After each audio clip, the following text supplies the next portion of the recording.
Maraming kababalaghan ang hindi maipaliwanag.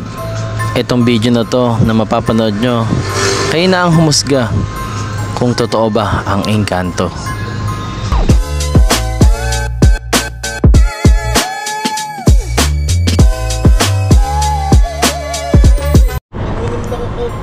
Ang pinagbasihan ko sa takbo natin, yung video ko. Kaya sabi ko na Encanto tayo. Biruin mo Quezon to dito pinapot tayo ng 4 na oras. Dire-diretso naman yung takbo, no? Ang tuli natin. Tapos tinignan ko yung video, ni-review ko. Yung papunta natin doon, ang tulin. Yung mga gilid ng bahay, pag nakita mo yung andar, ang tulin. Isang daan niya takbo ko sinagad ko Kaya nga, akala ko makakarating tayo ng tamang oras yung pagsundo sa asawa ko. Sabi ko, alas 7 pa lang, andito na tayo. Oo nga. Makakarating na tayo. Makakarating biyahin yun, no? Ang nangyari, yung loob ng Quezon hanggang San Pablo, tinakbo natin ng 2 oras. Tapos pagdaan ko sa dadaanan ko na naman yung turbina. Sabi ko, eto na tak, nandito na tayo sa pa SM na tayo. Sabi ko, siguro si Bentong nauna na yon. Pagkakita natin nandun Lumig ko umikot. Sabi ko, saan galing to? Ang tagal-tagal ko nakatingin doon. Kaya nga, yung nagkawin tayo sa pulis di ba? Diba, checkpoint. Tapos dumiretso ka na.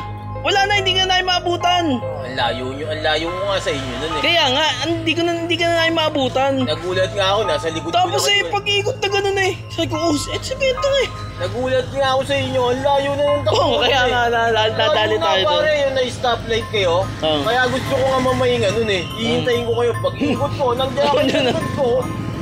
Gusto ko na mamahinga pare. Encanto yun, tawag doon, Encanto. Kasi, ang layo ng takbo ko nun sa inyo Kasi, ang dami nating pinuntahan sa Quezon. Ha?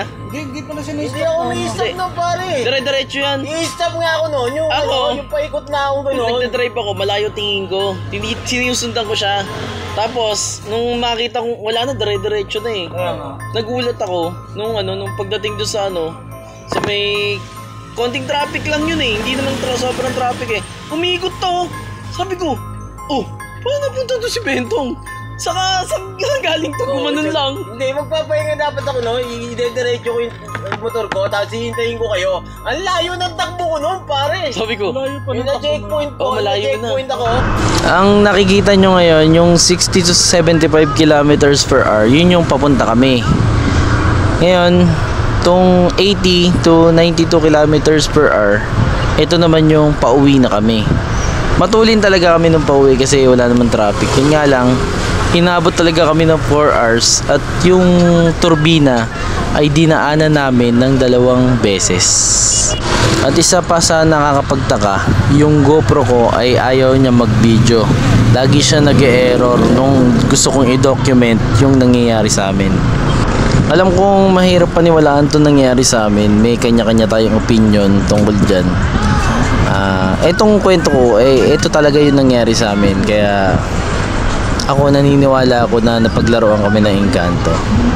So hanggang dito na lang yung vlog ko. Maraming salamat sa nanonood.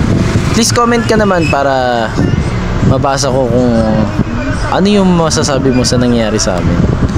Maraming salamat. God bless. Peace out. Safe ride. Sheesh.